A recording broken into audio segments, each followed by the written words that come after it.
શેનું હોય? જો દુઃખ ન લાગ્યું હોય તો બેન જાઓ સોળ શણગાર સજીને પછી મને પોખવા આવે. આનું નામ ભક્તિ છે. સમન શીશ કાટલે મત ડગાવીશ મન શીશ સાથે જો ભક્તિ મળે તો સૂંઘી જાણ સમન. કદાચ ની માથું જાતા ભક્તિ મળતી હોય તો હજી સસ્તામાં છે, લઈ લેવા દે. સગુણાબેન જાય છે, છાતી ઉપર પથ્થર રાખીને સોળ શણગાર સજે છે. અને આ ભક્તિની અંદર ભળ્યા પછી તો જેટલા ભક્તો આપણે થઈ ગયા છે આપણા ઇતિહાસની અંદર, ખાસ કરીને સૌરાષ્ટ્રની અંદર, એને તો કાળજા ઉપર પથ્થર જ રાખ્યા. શેરસા ગાડસાની સ્થિતિ જો સાધુ માટે થઈને પોતાના મોરલા જેવા કુંવરને મારી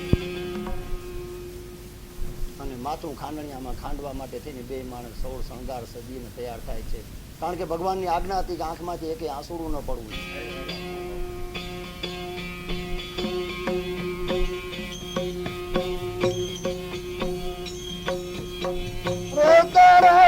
નેતાજી જુએ તારી વાત કુંવર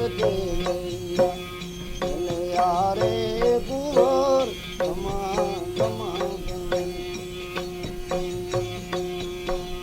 એમે તો મારો કરાયેલ મોર કુંવર છે યારે કુંવર તો અમલે એમ કે કુંવર ને પરણાવશું અને જાડેરી જોડે શું જાન પણ યો ચિંતા ન મરણ આવ્યા. અરે એને સ્વર્ગથી ઉતર્યા વિમાન કુંવર છે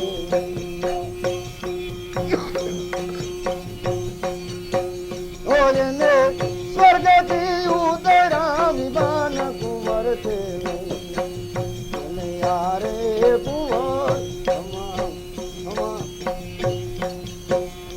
તારે હાલરણે હરો ચાલ કુંવર છે યારે કુંવર તો ઘર નહીં મું તો ભલો નહીં મું અને તું કાને મોહે ઘર નામ પણ જેના ઘરમાંથી કંધોતર ઉઠ્યા એ જીને જન્મ જન્મ ના સોગ કુંવર છે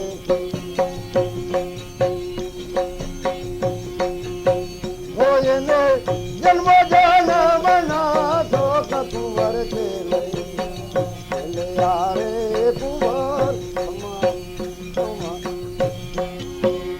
મેં તો મારો કરાયેલ મોર કુંવર છે યારે તો ભાઈ મરે તો ભવ સાંભરે અને બેની મરે દસ જાય પણ બાળાપણમાં જન્મ આવતર મરે રે એ જીજન દસ દિશા નવા ભાઈ કુંવર છે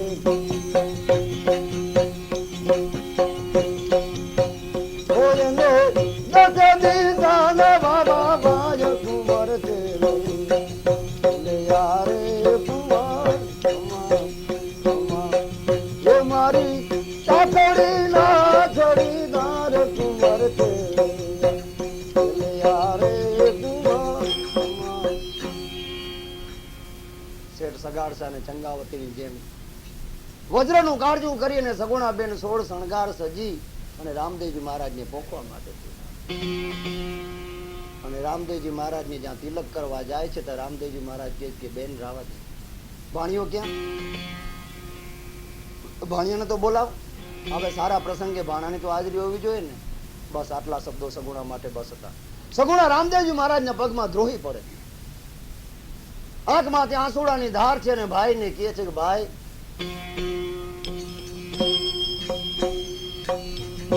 ભવાની ઘરમાં ભાણો એ પોડી ગયો, ભવાની ઘરમાં ભાણો એ પોડી ગયો,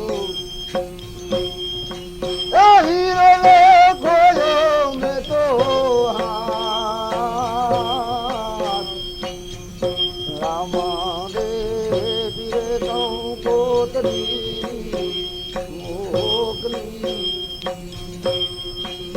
દેજો મારી બેનને હાથો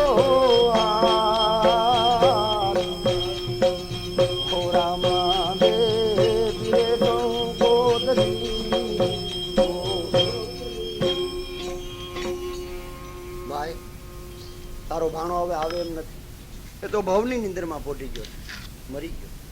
રામદેવજી મહારાજ સગુણાબેન ને કહે છે કે બેન હવે સારે પ્રસંગે તો આવા અમંગલ વેણ ગાઢમાં ભાણો હોતો નથી. એ મરી નથી ગયો, તો નિંદરમાં છે. હાલ એને જગાડું, એમાં શું. રામદેવજી મહારાજે ઉંબરામાં ઉભા ઉભા જ પડકાર કર્યો, ભાણા. આટલું કહ્યું, જ્યાં ભગવાનની દયા થઈ ગઈ, કુંવર સજીવન થાય છે અને ત્યાંથી હળી કાઢે છે. કુંવર પગમાં જાંજરી છે, રૂમઝુમ રૂમઝુમ ભાગતે આવે છે. રાવ દે સાથે જ રામદેવજી મહારાજના ચરણમાં ઝૂકી જાય.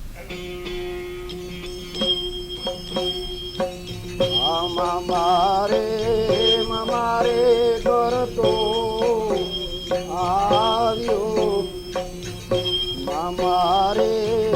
મારે કરતો આવ્યો. આવીલે પડ્યો પીરગીન પાન, ઓરામાં દે પીરે કહું ગોતરી મોગલી. દેજો મારી સગુણ અને તમે રામા દે પીરે કહું ગોતરી મોગલી. બાણે હળી કાઢી રામદેવજી મહારાજના ચરણમાં પડે છે. આનંદ મંગલથી વરઘોડિયાને પહોંચ્યા. વરઘોડિયા ઘરની અંદર આવે છે અને પોતાની જે કઈ કુળ રિવાજ હતો એ પ્રમાણે વર્તન કરે છે. રામદેવજી મહારાજ લીલા કરતા કરતા એક દિવસને સમયે અજમલને વાત કરે છે કે બાપુજી મારો સમય પૂરો થયો અને મને હવે રજા આપો, મારે સમાધિ લેવી છે જીવતા. અજમલ રાજા કહે છે કે બેટા એમ કે તને હજી દેવાય છે અને કેવા મા બાપ દીકરાને પરણાવી હરણાવી અને પછી સમાધિ લેવાની રજા આપી. ત્યારે રામદેવજી મહારાજ અજમલને યાદી આપે છે કે પિતાજી એ ભૂલી ગયા તમને દ્વારકામાં મેં તમને વચન કહ્યું હતું કે હું આવું છું. એ કાર્ય કરવા માટે થઈને ભેરવા રાક્ષસનો સંહાર કર્યો છે અને મારું લીલા કાર્ય અહીં પૂરું થાય છે. હવે તમે મને રજા આપો.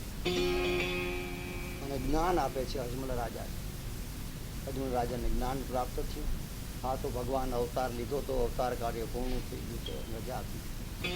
અને રામદેવજી મહારાજની સમાધિની તૈયારી કરાવે છે. સમાધિ કરાવો.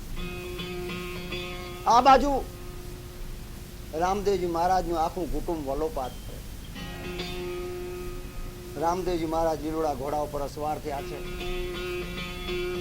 અને જ્યાં જે જગાએ સમાધિ ખોદવી હતી એ જગા બતાવવા માટે થઈને તૈયાર થાય છે.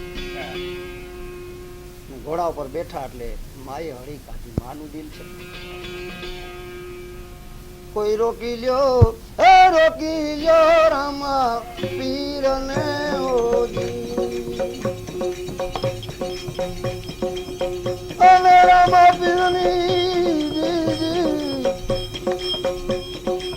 અને રામા પીરની હમાજું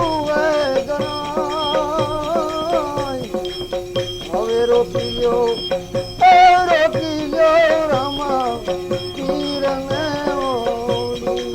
કોઈ રોકો, રોકી લ્યો રામદે પીરને એવા ફૂલડા એ ખીલા છે સમી સાંજના એવા ફૂલડા એ ખીલા છે સમી સાંજના એને ફૂલડા માતી અને ફોરું વયું રે કોઈ રોકી લ્યો, એ રોકી લ્યો રામા પીરને કોઈ ઓઢાડો, એ ઓઢાડો પીરને પાંભળી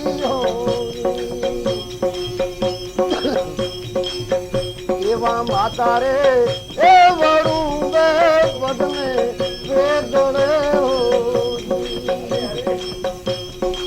માતા એ વરું ગઈ પગલે બેગડે અલે સગુણા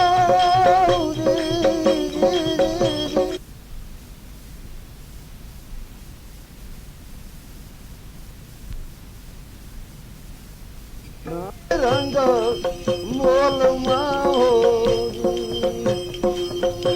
એવા વીરવને એ રડે રંગ મોલમાં અલે ચોરે રૂવજી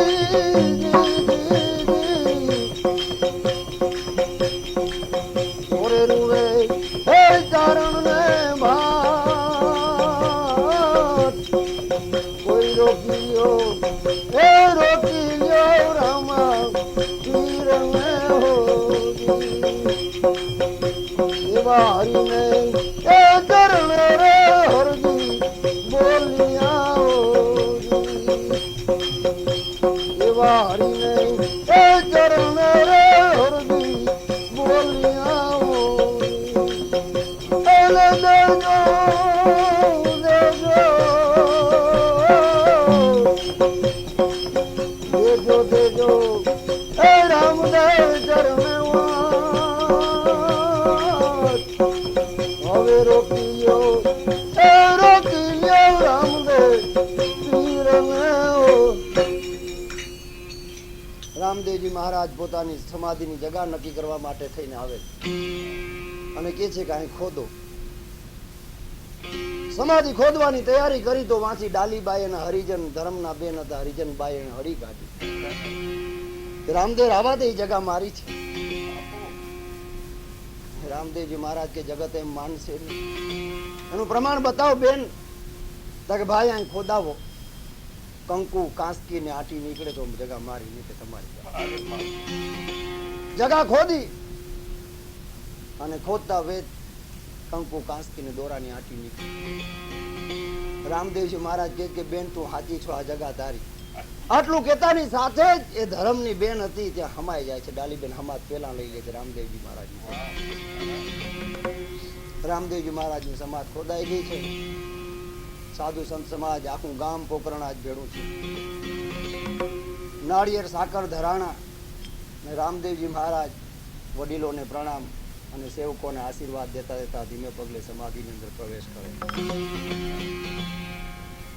પદ્માસન વાળી યોગ મુદ્રા કરી રામદેવજી મહારાજે સમાધિ લગાવી. બ્રહ્માંડમાં આત્માને મોકલી દીધો અને બધાએ ભેળા મળી રામદેવજી મહારાજની માથે માથી વાળી. પુષ્પની વૃષ્ટિ થઈ છે. મિનલ દે અને અજમલ ચોધાર આંસુરે રડે છે. સમાધિનું કાર્ય પૂરું સૌ સૌની ઘરે આવે છે. અને આ સમાચાર હરજી ભાટીને મળ્યા. હરજી ભાટી ત્યાંથી વિદાય થાય છે કે મારે રામદેવજીને મળવું છે. આમ ઓચિતાના સમાધિ લીધી ખબર કર્યા વગર. જેમ તોરલે હળી કાઢી હતી સૌરા મંડપમાં છે અંજાર જવા માટે તેની જુનાગઢ થી, એમ હરજી ભાટી હળી કાઢી. પણ જ્યાં પોકરણગઢના હિમાળામાં આવે છે તો રામદેવજી મહારાજ કે મારો ભક્ત આવે છે ને દર્શન તો દેવા જ જોશે. અને જાણે ઘોડું ચારે છે આ પ્રમાણે રામદેવજી મહારાજને હરજી ભાટીએ બેઠા. રામદેવજી મહારાજ હરજી ભાટીને આવકાર આપે છે કે આવો ભાઈ બેહો, આપણે કહુંબા પીએ. આ તો આભા બની ગયા. હરજી ભાટી તો બેઠા, કહુંબા લીધા અને રામદેવજી મહારાજ કે હવે તમે ગામમાં જાઓ. અમલ કટોરો સોનાની કટારે તમારે માતા પિતાને દઈ દેવાની છે અને મારે બધાને રામ રામ કહેજો ને હમણાં ઘોડું ખેલવીને આવું છું. હરજી ભાટી પોકરણગઢની અંદર પ્રવેશ કરે છે. આજ પોકરણગઢની જાણે સાક્ષાત શોકે અવતાર લીધો એવું સુનકાર છે પોકરણગઢ. અને જ્યાં તપાસ કરે છે પૂછે છે તો કે ભાઈ રામદેવજી મહારાજે જીવતા સમાધિ લીધા કે બને. છેટ સમાધિ લીધી હતી એ જગા ઉપર હરજી ભાટી આવે છે ને પૂછે છે કે ભાઈ હું છે તો હા રામદેવજી મહારાજે સમાધિ લીધી. દોરાનું કર તો હરજી ભાટી કહે છે કે ભાઈ રામદેવજી મહારાજ મને હમણાં જ હિમાળામાં મળ્યા, ભેળા બેઠા, કહુંબો પીધો અને એની આપેલી આ વસ્તુ. હવે એ વસ્તુ તો આ લોકોએ સમાધિમાં મૂકી હતી. એટલે તુવાર જ્ઞાતિના રાજપૂતોને શંકા ગઈ. શંકા પડીને અવળું સૂજ્યું. એને શંકા પડી કે શું રામદેવજી મહારાજ સમાધિમાંથી નીકળી ગયા છે? તો ખાતરી કરવી જોવો માટે ફરીથી ખોદો પાછી. ભલે તુવાર જ્ઞાતિના રાજપૂતોએ સમાધિ રામદેવજી મહારાજની પાછી ખોદવાની તૈયારી કરી. પેલો ઘા કર્યો, અબીલ ગુલાલ કંકુ નીકળ્યા. બીજો ઘા કર્યો, ફૂલ નીકળ્યા. બીજે ઘાએ શ્રીફળ નીકળ્યું. ચોથો ઘા કરવાની તૈયારી કરે છે અને સમાધિમાંથી પડકાર છે, ખબરદાર, એ તમારો તમને કુબુદ્ધિ સૂજી, મારી ઉપર વિશ્વાસ ભરોસો ન રહ્યો તમને, અને મારી હમાત ખોદવાની તમે તૈયારી કરી માટે જાઓ, હું તમને શ્રાપ આપું છું, તમે દ્વારકાને માર્ગે કાબા થઈને રહેજો. હજી પણ છે એ કાબા, પણ હવે તો કામે લાગી ગયા છે, લૂંટતા નથી. પેલા તો દ્વારકાને માર્ગે લૂંટી લે. આ શ્રાપ આપ્યો અને રામદેવજી મહારાજ ને માથે પુષ્પની દ્રષ્ટિ કરી, પાછી સમાધિ, માથે ધજા ચડાવી, નાળિયેર ધૂપ થયા, માથે સોળ ચડાવી, સૌ ત્યાંથી વિદાય ગઈ. આમ રામદેવજી મહારાજે અનેક પડતા પૂરા છે. સમયને અનુસરી, મારી બુદ્ધિ અનુસાર, મારા ગુરુ મહારાજની આશીષથી અને પ્રેરણાથી રામદેવજી મહારાજનું સંક્ષિપ્ત જીવન અને ખોદરી મારી મતિ અનુસાર તમારી આગળ રજૂ કરી. એની અંદર ક્યાંય પણ ક્ષતિ રહી ગઈ હોય તો તમારું બાળક જાણી મને ક્ષમા કરશો.